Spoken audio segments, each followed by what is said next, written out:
How are the Georgia Bulldogs going to make all of their running backs happy in 2021? Well, that's the biggest question that I have for Georgia's offense going into this season. Last year, they had one of the deepest, most talented running back rooms in the entire country. We saw 5 different guys play last year and show what they can do, and of course, all of them are coming back. They were going to have a great group anyway, but James Cook coming back. Zamir White also decides to come back. That's over 1,000 yards rushing from last year, returning to this year's team.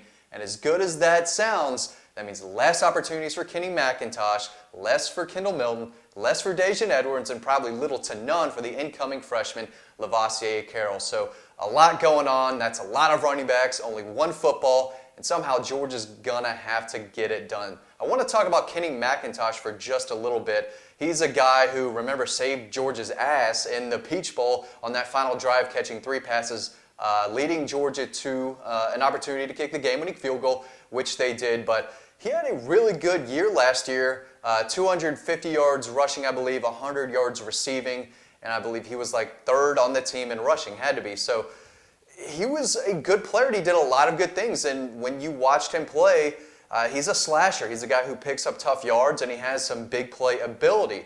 Now, he was going to be in a perfect role going into this season, even if James Cook or Zamir White decided to come back. Really, Georgia only needed one of them to come back, and instead both of them did. So Kenny McIntosh was in a position to where he could have been the number 1 guy in 2021 if they both left, but now he's 3rd again. This is a guy who has earned carries, I believe. He did a great job last year, and this is his 3rd year in the program.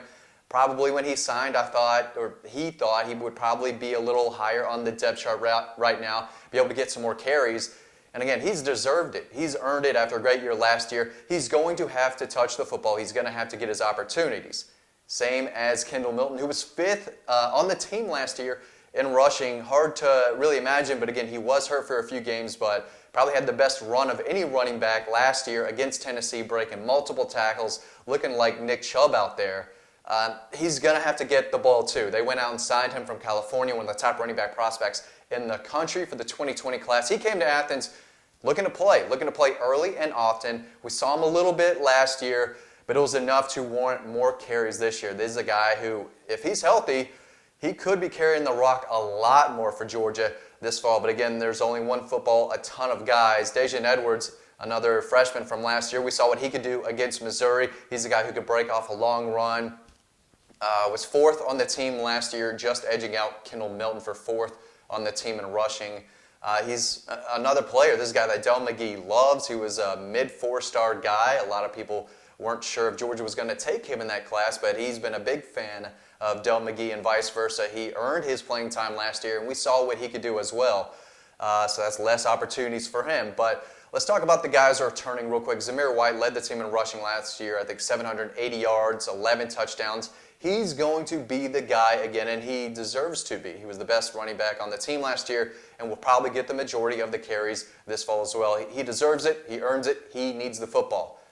We also saw what James Cook could do, especially at the end of the year. He played better when JT Daniels was the starting quarterback. He's the biggest receiving threat of all the running backs, and we saw what he could do against South Carolina and Missouri, just making it look easy at times.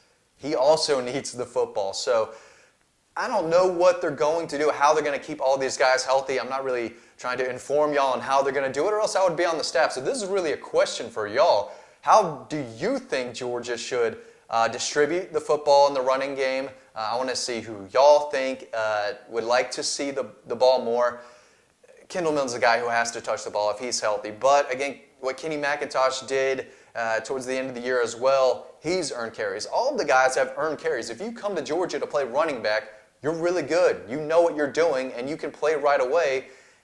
They have no problem playing freshmen, but this is the first time in a while they've had, or I guess since Sony Michel and Nick Chubb, where they've had guys in their 4th year, multiple guys in their 4th year sticking around to play running back, and they're going to get carries because of it. They came back for a reason, because they want to touch the football even more, enhance their draft stock for 22. So James Cook, yeah, he deserves touches, opportunities, and that's what he expects. Zamir White expects to be the number 1 guy. So if you're Kenny McIntosh, you couldn't have been all that thrilled that both of them were coming back, because you earned a spot to be one of the top 2 guys. absolutely. And it has to be a tough position. Again, Kendall Milton came in knowing he was going to play. They pitched that to him, hey, you're going to be one of our top guys. That's a big reason why he came. It's a good position to be in, but at the same time, they have JT Daniels at quarterback. They're going to throw the ball more. That's what we've been talking about since the Peach Bowl, is how Georgia's offense is going to open up now that they have their guy. There's no quarterback controversy. It is JT Daniels. They're going to work all spring on throwing the ball down the field, building chemistry. Again, they have so many weapons at tight end and wide receiver too, so they're going to throw the ball. That's what Todd Monken does. But this is still Georgia, and depending on who you play, you're going to want to control the clock. You have to win the line of scrimmage still. I know this is a pass-happy college football right now. LSU, Alabama, what they did the past 2 years, throwing it through the air. You have to be able to do that. But they have 5 talented running backs who would get carries for anyone in the country, really.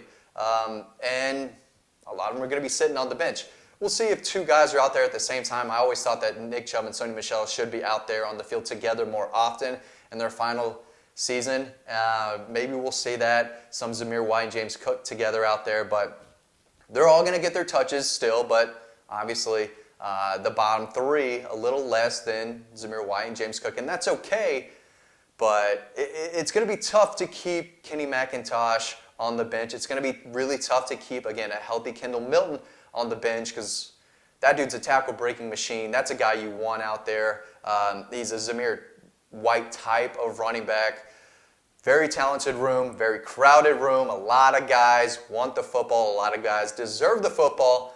I don't know who's going to be the guy after Zamir White. Is it James Cook, or do they use him more as a receiver more than they did last year? Does Kenny Milton take the next step and get more carries, or is it Kenny McIntosh who gets them behind Zamir White? But there's a lot going on. There's a lot of pieces for Todd Monken in this Georgia's offense to be as good as possible and one of the best in the country in 2021.